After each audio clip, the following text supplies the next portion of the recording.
മലയാളക്കരയുടെ മാറിൽ മലനാടിൻ കാവ്യമുണർത്തി മനമോറും ഓണപ്പാട്ടുണ്ടേ. മാവേലി തമ്പൂരാന്റെ വരവേൽപ്പിനാവണി മാസം പൊന്നൂഞ്ഞാലാടി വരുന്നുണ്ടേ. ഓണപ്പൂ ചൂടിയാടി ഓണക്കിളി മൂളി പാടി പൂക്കളം അത്തപ്പൂക്കളത്തിൽ ആതിരയാടും മംഗമാ മന്ദമാരുത ശിഞ്ചിതത്തിനാലാദ്രമാകും ഈ അങ്കണം. അന്തരംഗത്തിൽ ചന്തമേറും ഈ ഓണവില്ലടി പാട്ടുകൾ. പൂവേ പുലി പൂവേ പുലി പൂവേ പൂവേ പൂവേ പുലി പൂവേ പുലി പൂവേ പൂവേ. അപ്പോൾ 3 പേരോടും കൂടി ചോദിക്കുകയാണ്. ഒറ്റ ക്വസ്റ്റ്യൻ, പക്ഷെ 3 ആൻസർ ഞാൻ പ്രതീക്ഷിക്കുകയാണ്. കാരണം ഇവർ 3 പേരും, ഒരാൾ അമരക്കാരിയാണ്, മറ്റു 2 പേരും ഇപ്പോൾ 16-ാം വർഷത്തിലേക്ക് GM കലാക്ഷേത്ര കടക്കുമ്പോഴേക്കും അതിൻ്റെ കൂടെ തുടക്കം തൊട്ടുള്ള 2 ആൾക്കാരാണ്. അപ്പോൾ നമ്മുടെ GM കലാക്ഷേത്രൻ്റെ കൂടെ വന്നിട്ടുള്ള ഏറ്റവും സ്പെഷ്യൽ ആയിട്ടുള്ള ഒരു ഓണം മെമ്മറി ഷെയർ ചെയ്യാൻ പറഞ്ഞാൽ നിങ്ങൾ 3 പേരും ഏത് മെമ്മറി ഷെയർ ചെയ്യും? അങ്ങനെ എല്ലാ ഓണവും ഒരുപോലെ തന്നെയാണെന്ന് എനിക്ക് തോന്നുന്നത്. കാരണം എന്താ വെച്ചാൽ പണ്ട് കാലത്തുള്ള ഓണത്തിൻ്റെ ആഘോഷവും ഇപ്പോഴത്തെ ആഘോഷങ്ങൾക്കൊന്നും വ്യത്യാസമില്ല, പക്ഷേ രീതികളിൽ കുറച്ച് മാറ്റം വന്നിട്ടുണ്ട് അല്ലേ. കാരണം വെച്ചാൽ പണ്ട് നമ്മളൊക്കെ പൂക്കൾ പറിക്കാൻ വേണ്ടിയിട്ടൊക്കെ പോവും. ഞാനന്ന് എൻ്റെ നാട്ടിലൊക്കെ നിൽക്കുന്ന സമയത്ത്, ഇപ്പം ഞാൻ ഹസ്ബൻഡിൻ്റെ വീട്ടിലാണ്, അതുകൊണ്ടാണ് എൻ്റെ നാട് ഞാൻ പറയുന്നത് കേട്ടോ.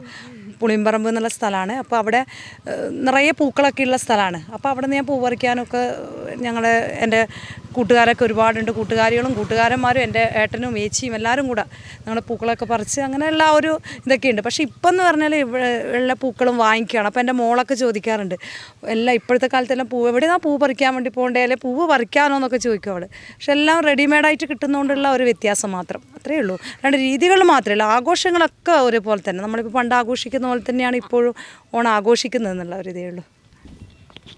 എനിക്കും അതുപോലെ തന്നെ ഓണം നല്ല ഇത് ഏറ്റവും കൂടുതൽ സന്തോഷം എന്ന് പറഞ്ഞാൽ ഫാമിലി റിയൂണിയൻ വരുന്നൊരു സംഭവം. ഒരു ആഘോഷഘട്ടങ്ങളിലെ ഫാമിലി റിയൂണിയൻ ഉണ്ടാവില്ലും. അപ്പം അമ്മേൻ്റെ വീട്ടിൽ പോയിട്ട് അവിടെ നിന്ന് ആഘോഷിക്കും, അച്ഛൻ്റെ വീട്ടിൽ നിന്ന്, തറവാട്ടിൽ നിന്ന്, നമ്മളെ ഫാമിലി എല്ലാവരും കൂടി അമ്പലത്തിൽ പോക്ക് രാവിലെ. അപ്പോൾ അതെല്ലാം ഭയങ്കര ഒരു മെമ്മറബിൾ ആയിട്ടുള്ളൊരു ദിവസമാണ് ആ ഒരു ഓണത്തിൻ്റെ ദിവസം. അപ്പോൾ അതെല്ലാം നല്ലൊരു ഇതായിട്ട് തോന്നാറുണ്ട്. എനിക്ക് പിന്നെ അച്ഛൻ്റെ അമ്മേൻ്റെ വീട് ഏകദേശം അടുത്ത് തന്നെയാണ്. അതുകൊണ്ട് പിന്നെ എല്ലാവരും ഒന്നിച്ച് തന്നെ ഓണത്തിനായാലും അല്ലാത്ത ദിവസങ്ങളിലായാലും എല്ലാവരും ഒന്നിച്ച് തന്നെ ഉണ്ടാവാറുണ്ട്. അപ്പോൾ ഓണസദ്യ ഉണ്ടാക്കിയാൽ തന്നെ പല കറികളും അവിടുന്ന് ഇവിടുന്നെല്ലാം കിട്ടുമ്പോഴേക്കും ഒരുപാട് കറികളും പായസങ്ങളും 2-3 തരത്തിലുള്ള പായസങ്ങളും അങ്ങനെയൊക്കെ ആയിട്ട് നല്ല രീതിയിലാണ്. പിന്നെ വായനശാലകളിലെ ഓണാഘോഷ പരിപാടികൾ, മത്സരങ്ങൾ. അപ്പോൾ അധികം ഓണത്തിൻ്റെ ദിവസമോ അല്ലെ ഓണം കഴിഞ്ഞതിന് പിറ്റേന്നോ അങ്ങനെയൊക്കെയാണ് ഉണ്ടാവാറ്. നല്ല ഇതിൽ പോകുന്നു. ഏതൊരു സ്ത്രീയുടെ ഒരു സക്സസ്സിന് പിന്നിലും ഒരു പുരുഷനുണ്ടാകും. പക്ഷെ നമ്മൾ മിജ ടീച്ചറിൻ്റെ കാര്യം നോക്കുകയാണെന്നുണ്ടെങ്കിൽ 2 പുരുഷന്മാരുണ്ട്. ഒന്ന് അച്ഛൻ പൊന്നപ്പൻ മാസ്റ്ററും അതുപോലെ തന്നെ ഹസ്ബൻഡ് ഗിരീഷ് ഏട്ടനും. ഇവർ 2 പേരും എന്നും കൂടി ഉണ്ടായിരുന്ന ആൾക്കാരായിരുന്നു. പൊന്നപ്പൻ മാസ്റ്റർ ഇപ്പോൾ കൂടി ഇല്ലാന്നുണ്ടെങ്കിലും ആ ബ്ലെസ്സിങ്സോട് കൂടി തന്നെയാണ് നമ്മൾ തുടക്കം കുറിച്ചിരിക്കുന്നത്. സോ അവരെക്കുറിച്ച് പറയും. ഇന്നത്തെ ദിവസം അവരില്ലാത്തൊരു ആഘോഷമില്ല. പക്ഷെ ഇപ്പം നമ്മുടെ കൂടെ 2 പേരും ഇല്ല. ഒരാൾ ബ്ലെസ്സിങ്സ് നമ്മളെ കൂടെ എപ്പോഴും ഉണ്ടാവും. ഗിരീഷ് ഏട്ടൻ നേരത്തെ പറഞ്ഞ പോലെ തന്നെ എല്ലാ കാര്യങ്ങളായിട്ട് ഓടിച്ചാടി നടന്നുകൊണ്ടിരിക്കുകയാണ്. അപ്പോൾ പറയൂ, അവരെക്കുറിച്ച് പറയൂ. അച്ഛനാണ് എന്നെ ഈ നൃത്ത മേഖലയിലേക്ക്, അച്ഛനും എൻ്റെ അമ്മയും, അവർ 2 ആളാണ് ഈ മേഖലയിലേക്ക് കൊണ്ടുവന്നത്. അപ്പോൾ അച്ഛനിപ്പോൾ എന്നും സപ്പോർട്ടായിട്ട് തന്നെ കൂടെ ഉണ്ടായിരുന്നു. അച്ഛനൊരു ചിത്രരചനൻ്റെ അധ്യാപകനും കൂടിയാണ്. അപ്പോൾ ആ ഒരു ഇത് അച്ഛൻ്റെ ഭാഗത്ത് നിന്ന് എപ്പോഴും ഉണ്ട്. പിന്നെ അമ്മയും 2 പേരുമാണ് എന്നെ ഈ മേഖലയിലേക്ക് കൊണ്ടുവന്നത്. അപ്പോൾ അച്ഛൻ്റെ ഒരു ഓർമ്മ, അച്ഛൻ 2019 നമ്മളെ വിട്ട് പിരിഞ്ഞു പോയത്.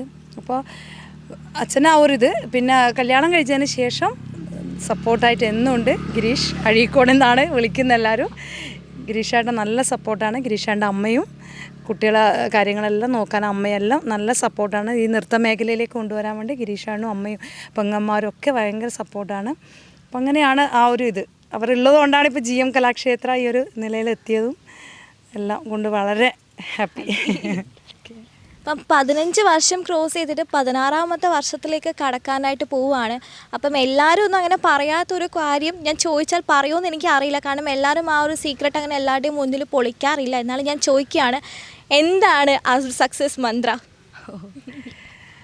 എല്ലാം എൻ്റെ ഗുരുവിൻ്റെ അനുഗ്രഹം, അത്രയേ എനിക്ക് പറയാനുള്ളൂ. നല്ലൊരു ഗുരുവിനെ എനിക്ക് കിട്ടി. ആ ഗുരുവിൻ്റെ അടുക്കുന്നാണ് എല്ലാം പഠിച്ചത്. RLV ജിമോൾ പ്രകാശ് എന്നാണ് ടീച്ചറിൻ്റെ പേര്. ടീച്ചർ എടുക്കുന്നതാണ് ഞാൻ ഭരതനാട്യവും മോഹിനിയാട്ടവും കുച്ചിപ്പുടിയും എല്ലാം പഠിച്ചത്.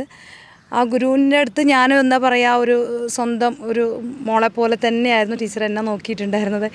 ആ ഒരു അനുഗ്രഹമാണെന്ന് എനിക്ക് തോന്നുന്നത്. എനിക്കും ഇപ്പം കലാക്ഷേത്ര 2009 നമ്മൾ തുടങ്ങിയ സമയം മുതൽ എൻ്റെ ശിഷ്യന്മാർ, ഇപ്പോൾ ഈ പറഞ്ഞ അശ്വിനായാലും വിസ്മയായാലും സ്വന്തം മക്കളെപ്പോലെ തന്നെ അവരെ ഞാൻ കൊണ്ട് നടക്കുകയാണ്. ഇപ്പോൾ അവരെൻ്റെ കൂടെ തന്നെയുണ്ട്. 16 വർഷമായിട്ടും കുട്ടികൾ എൻ്റെ കൂടെ തന്നെയുണ്ട്. ഇവർ മാത്രമല്ല, കുറേ കുട്ടികൾ ഉണ്ട്. ഇവരെ നമ്മളെ പ്രോഗ്രാം ചെയ്യുന്ന കുട്ടികളെല്ലാം എൻ്റെ കൂടെ തന്നെയുണ്ട്. അപ്പോൾ ഞാൻ വിചാരിക്കുന്നത് നല്ല ദൈവാനുഗ്രഹം തന്നെയാണ്. കാരണം ഞാൻ എപ്പോഴും ഗുരുവിൻ്റെ എപ്പോൾ ഒരു അനുഗ്രഹം നമുക്ക് ഉണ്ടാവണം. അത് ഞാൻ ഇപ്പോഴത്തെ കുട്ടികളോടും കൂടി പറയുകയാണ്.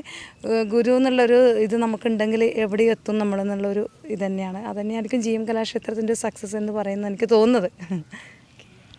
അപ്പോൾ നമ്മൾ ഈ ഒരു ഓണ സമയം എന്നൊക്കെ പറയുമ്പോൾ സ്റ്റുഡൻസിന് ക്ലാസ്സിൻ്റെ സമയത്തിന് പുറമെ, ഇപ്പോൾ ഡാൻസ് ടീച്ചേഴ്സിനാണെന്നുണ്ടെങ്കിൽ സ്റ്റുഡൻസിനാണെന്നുണ്ടെങ്കിൽ കലോത്സവത്തിൻ്റെ ചൂടുള്ള സമയം കൂടിയാണ്. കലോത്സവ പനി എല്ലാവരും ഇങ്ങനെ ബാധിച്ചുകൊണ്ടിരിക്കുന്ന ഒരു സമയം കൂടിയാണ്. പല സ്കൂളുകളിൽ ഇപ്പം ഓൾറെഡി കലോത്സവം കഴിഞ്ഞു, ഇനിയിപ്പോൾ കുറച്ച് സ്കൂളുകളിൽ ഇപ്പോൾ നടന്നുകൊണ്ടിരിക്കുകയാണ്. അതിൻ്റെയും കൂടെ തിരക്കിലാണ് മിജ ടീച്ചർ അല്ലേ. ഒത്തിരിയേറെ സ്റ്റുഡൻസിനെയാണ് ഈ ഒരു കലോത്സവത്തിൻ്റെ ഒക്കെ ഭാഗമാക്കിയിരിക്കുന്നത്. അതിലൊരാൾ നമ്മൾ 2018, 2019 കലോത്സവത്തിലെ സ്റ്റാർ ആയിരുന്നു അശ്വിൻ ദേവ് എന്ന് പറഞ്ഞത്. എല്ലാവർക്കും അറിയുന്നതാണ്, ന്യൂസ് പേപ്പറിലൊക്കെ നമ്മൾ കണ്ടിട്ടുള്ള ഒരാളാണ് അശ്വിൻ ദേവ്. സോ എന്താണ് അതിനെക്കുറിച്ച് പറയൂ? ഇപ്പോൾ ഈ ഒരു സമയം എന്ന് പറയുന്നത് കലോത്സവത്തിൻ്റെ കൂടി ടൈം ആണല്ലോ. നമ്മുടെ GM കലാക്ഷേത്ര ഉയർന്നു വരാനുള്ളൊരു ശരിക്കും പറഞ്ഞുള്ളൊരു കലോത്സവവും അതുമാണ്. അപ്പോൾ അതിനകത്ത് അശ്വിൻ ദേവ് വലിയൊരു ഇത് തന്നെയാണ്. 2018-19 കേരള നടനും കുച്ചിപ്പുടിയും അശ്വിൻ ദേവ് സ്റ്റേറ്റിൽ എപ്പോഴും പോയിക്കൊണ്ടിരിക്കുന്ന ഒരു കുട്ടിയാണ്. അത് സ്കൂൾ കാലഘട്ടം മുതൽ ഇപ്പോൾ യൂണിവേഴ്സിറ്റി കലോത്സവം വരെ അവരിങ്ങനെ മത്സരിച്ചിട്ട് കിട്ടിയിട്ടുണ്ടായിരുന്നു. അപ്പോൾ അതൊരു വലിയൊരു വിജയം തന്നെയാണ് GM കലാക്ഷേത്രത്തിൻ്റെ. കൂടാതെ ഇനിയിപ്പോൾ കുറേ താരങ്ങൾ ഇപ്പോൾ ഉയർന്നു വരുന്നുണ്ട്.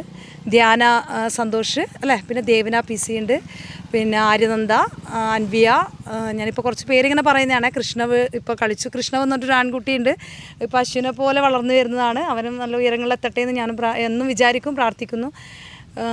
പിന്നെ ഉണ്ട് അമൃത ബി ഉണ്ട് അല്ലേ, അങ്ങനെ ഒരുപാട് കുട്ടികളുണ്ട്. പിന്നെ എൻ്റെ മോളും കലോത്സവ വേദികളിലുണ്ട്. CBSE ആണെന്നേ ഉള്ളൂ. CBSE കലോത്സവത്തിൽ സന്മയ സന്തോഷുണ്ട്, ഹിമഗംഗ ഉണ്ട്, പിന്നെ ശ്രീനന്ദ എന്ന് പറഞ്ഞ കുട്ടിയുണ്ട്. അവരൊക്കെ ഇപ്പോൾ വന്നിട്ട് കലോത്സവങ്ങളിൽ പങ്കെടുക്കാൻ വേണ്ടിയിട്ടുള്ള ഒരു കുട്ടികൾ നല്ല ഇൻട്രസ്റ്റാണ്. അപ്പോൾ അവർ സ്കൂളിൽ കളിച്ച് ഇപ്പോൾ അവർക്ക് കിട്ടിയവരുണ്ട് ഇതിനകത്ത്. അങ്ങനെ പോകുന്നു. കലോത്സവം വലിയൊരു സന്തോഷം തന്നെയാണ് നമുക്ക്. അപ്പം നേരത്തെ മോളും ഈ ഒരു പാത തന്നെ ഫോളോ ചെയ്യുന്നുണ്ടെന്ന് പറഞ്ഞു. കലോത്സവ വേദികളിലൊക്കെ ഡാൻസൊക്കെ ആയിട്ട് മുന്നോട്ടേക്ക് വരുന്നുണ്ടെന്ന് പറഞ്ഞു. അപ്പം ഇനി മക്കളെക്കുറിച്ച് പറയും. മോള് ഗയാമൃത 9th സ്റ്റാൻഡേർഡിലാണ് പഠിക്കുന്നത്. പക്ഷേ 2 പേര് CBSE ആയതിനെ കൊണ്ടുള്ള ഇത് നമ്മളെ കലോത്സവത്തിൽ കുറച്ച് അറിയപ്പെടാൻ കുറച്ചൊരു പേരെടുക്കാനൊക്കെ കുറച്ചൊരു ബുദ്ധിമുട്ടുണ്ടാവും, നമുക്കറിയുന്ന കാര്യമാണ് അല്ലേ. അപ്പോൾ അവൾ CBSE കലോത്സവത്തിൽ പങ്കെടുക്കുന്നുണ്ട്. സഹോദയ കലോത്സവം എന്നാണ്. അപ്പോൾ അതിലെൻ്റെ മോള് ഭരതനാട്യം പിന്നെ കുച്ചിപ്പുടിയും മത്സരിക്കുന്നുണ്ട് ഇപ്രാവശ്യം. പിന്നെ മോഹിനിയാട്ടം ഇപ്പോൾ പഠിച്ചുകൊണ്ടിരിക്കുന്നത്. അവൾക്ക് ഈ ചെറിയ പറഞ്ഞ പോലെ കുറച്ച് മടിയൊക്കെയുള്ള കൂട്ടത്തിലാണ്. എന്നാലും ആൾ കളിക്കുകയൊക്കെ ചെയ്യും, നന്നായിട്ട് കുഴപ്പമൊന്നുമില്ല. എപ്പോഴും GMലേക്ക് വരും. ഇവരുടെ കൂടെ പ്രോഗ്രാമൊക്കെ ചെയ്യാൻ ഭയങ്കര ഇഷ്ടമാണ്. മോൻ പിന്നെ ഡാൻസിൻ്റെ ഫീൽഡിലേക്കേ ഇല്ല. അവന് ഈ പറഞ്ഞ പോലെ ഓരോന്ന് സാധനങ്ങളൊക്കെ ഉണ്ടാക്കാനും അതുപോലെ അവൻ നന്നായിട്ട് വരക്കും. 2 പേരും ഗിരീഷേട്ടനും നന്നായിട്ട് വരക്കുന്ന ആളാണ്. അപ്പോൾ അതുകൊണ്ട് മക്കൾ 2 പേരും വരക്കും. അപ്പോൾ മോൻ അതിനോടാണ് ഇൻട്രസ്റ്റ്. പിന്നെ സ്കൂളിലൊക്കെ എന്തെങ്കിലും സിനിമാറ്റിക് ഡാൻസൊക്കെ ഉണ്ടെങ്കിൽ അങ്ങനെ കളിക്കും. ഇത്രയേ ഉള്ളൂ. ഇനി നമുക്ക് അശ്വിനോട് ചോദിക്കാം. അശ്വിൻ ഇപ്പോൾ ഡിഗ്രി ചെയ്യാണല്ലേ, ഡിഗ്രി ഫൈനൽ ഇയർ ചെയ്യാണ്. അപ്പം ഡിഗ്രി ഫൈനൽ ഇയർ ചെയ്യുന്ന ഒരു കുട്ടി, പൊതുവെ ആൺകുട്ടികൾ നമ്മൾ ഈ ഒരു ഡാൻസ് ഒന്നാമത് കേരള നടനം ചൂസ് ചെയ്യുന്നത് വളരെ കുറച്ച് പേര് മാത്രമേ കണ്ടിട്ടുള്ളൂ. ഇനി അഥവാ അത് ചൂസ് ചെയ്താൽ തന്നെ പെട്ടെന്ന് അത് അവർ കലോത്സവമൊക്കെ കഴിഞ്ഞ് കഴിഞ്ഞാൽ നിർത്തുകയും ചെയ്യും. പക്ഷേ അശ്വിൻ അങ്ങനെയല്ല. മോഹിനിയാട്ടമാണെന്നുണ്ടെങ്കിലും കേരള നടനാണെന്നുണ്ടെങ്കിലും ഡാൻസ് തന്നെ രക്തത്തിൽ അലിഞ്ഞ് ചേർന്നുകൊണ്ട് ഇപ്പോഴും കണ്ടിന്യൂസ് ആയിട്ട് മുന്നോട്ടേക്ക് കൊണ്ടുപോകുന്നുണ്ട്. സോ അതിനെക്കുറിച്ച് എന്താണ് പറയാനുള്ളത്? ആരാണ് അത്രയും വലിയ സപ്പോർട്ട് തരുന്നത്? എങ്ങനെയാണ് ഇത്രയും നാൾ ഇതെന്നെ വിടാതെ കൊണ്ടുപോകാനായിട്ട് പറ്റുന്നതൊക്കെ എന്തുകൊണ്ടാണ്? അത് ആദ്യം തന്നെ ദൈവത്തിന് നന്ദി അറിയാവുന്ന, അതാണ് ഇതിലുള്ളത്. പിന്നെയുള്ളത് കൊണ്ടുപോകാൻ മെയിൻ കാരണം ടീച്ചർ തന്നെയാണ്. കാരണം ഇത്രയും വർഷം ഞാൻ അവിടെ പഠിക്കാനുള്ളത് തന്നെ എൻ്റെ ഒരു ഭാഗ്യമായിരുന്നു. കാരണം വെച്ചാൽ എല്ലാ സ്ഥാപനങ്ങളും നോക്കിയാൽ ഇത്രയും വർഷങ്ങളിൽ ഒരാളിങ്ങനെ അവിടെ നിന്നിട്ട് മാറി പോകുന്ന സ്ഥിതി ഉണ്ടാവലുണ്ട്. ഇപ്പോൾ ഞാനായാലും വിസ്മയിച്ച് ആയാലും നമ്മൾ ഇത്രയും വർഷം അവിടെ പഠിച്ചതിന് ഭയങ്കര ഒരു സന്തോഷമുണ്ട്. ഇപ്പോൾ മോഹിനിയാട്ടമായാലും കേരളാടനായാലും ഇങ്ങനെ അവിടെ പഠിച്ചു, ഭരതനാട്യം പഠിച്ചു, പിന്നെ കുച്ചിപ്പുടി പഠിച്ചു, അതിൻ്റെ കൂടെ തന്നെ മോഹിനിയാട്ടും കേരളാടനും അതേ രീതിയിൽ തന്നെ പഠിച്ചുകൊണ്ട് പോവുകയാണ് ചെയ്തത്. അപ്പം എന്നാൽ ഭയങ്കര സന്തോഷം. ഡാൻസ് എന്ന് പറഞ്ഞാൽ എനിക്ക് ഭയങ്കര സന്തോഷം. അതിപ്പം പരീക്ഷ പരീക്ഷ SLC പരീക്ഷേൻ്റെ തലേ ദിവസം വരെ ഞാൻ പരിപാടിക്ക് പോയിട്ടുണ്ട്. പക്ഷേ മാർക്കൊന്നും കുറവില്ല കേട്ടോ. അതിപ്പോൾ എല്ലാ പേരൻസും പറയും SLC ആയാലും +2 ആയാലും എന്താണ് ഡാൻസ് ഒരു കൊല്ലത്തേക്കിന് നിർത്തി. എനിക്ക് മനസ്സിലാവുന്നില്ല അതിൻ്റെ ആവശ്യമുണ്ടോ എന്നില്ല. ഞാൻ തന്നെ പരിപാടിയുടെ സമയം എല്ലാം ചെയ്യലുണ്ട്. ഇപ്പോൾ യൂണിവേഴ്സിറ്റീൻ്റെ എക്സാമെല്ലാം നടന്നുകൊണ്ടിരിക്കുകയാണ്. എന്നാലും ഞാൻ പരിപാടി വിടുന്നില്ല, പഠിപ്പും നടക്കുന്നുണ്ട്. അപ്പോൾ അത്രയും സന്തോഷമുള്ളതുകൊണ്ട് ആ ഒരു 2 കാര്യം കൂടി നടന്നു പോകുന്നുണ്ട്. അപ്പോൾ എൻ്റെ അമ്മേൻ്റെ സപ്പോർട്ട് പറയാതിരിക്കാൻ കഴിയില്ല. അമ്മയാണ് ഇത്രയും വർഷം എൻ്റെ ഇപ്പോൾ ഡാൻസിനറിയില്ല, ചിലവ് കുറേ ചിലവില്ലതാണ്. അപ്പോൾ അമ്മയുടെ ആ ചിലവെല്ലാം സ്വന്തം വഹിച്ച് ഇത്ര എത്തിക്കാൻ വേണ്ടി വളരെ കഷ്ടപ്പെട്ടിട്ടുണ്ട്.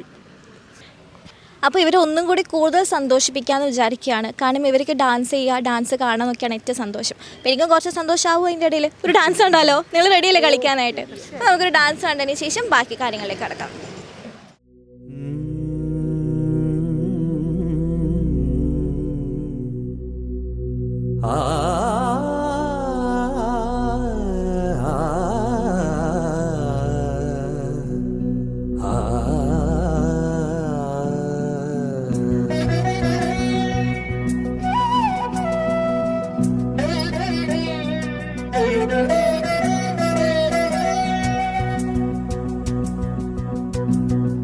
മലയാളക്കരയാകെ മണിവീണ ശ്രുതി പാടും മനസ്സിൽ തെളിയും തിരുവോണം.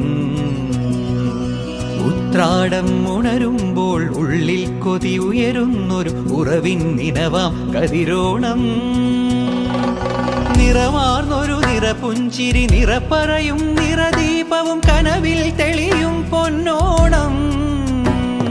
പുഴയും പാലരുവികളും പൂവേ പൊലി പാടുമ്പോൾ ഗമ പനി സഗനി സ പനി മപ ഗമ പനി പമഗ സഗമപ.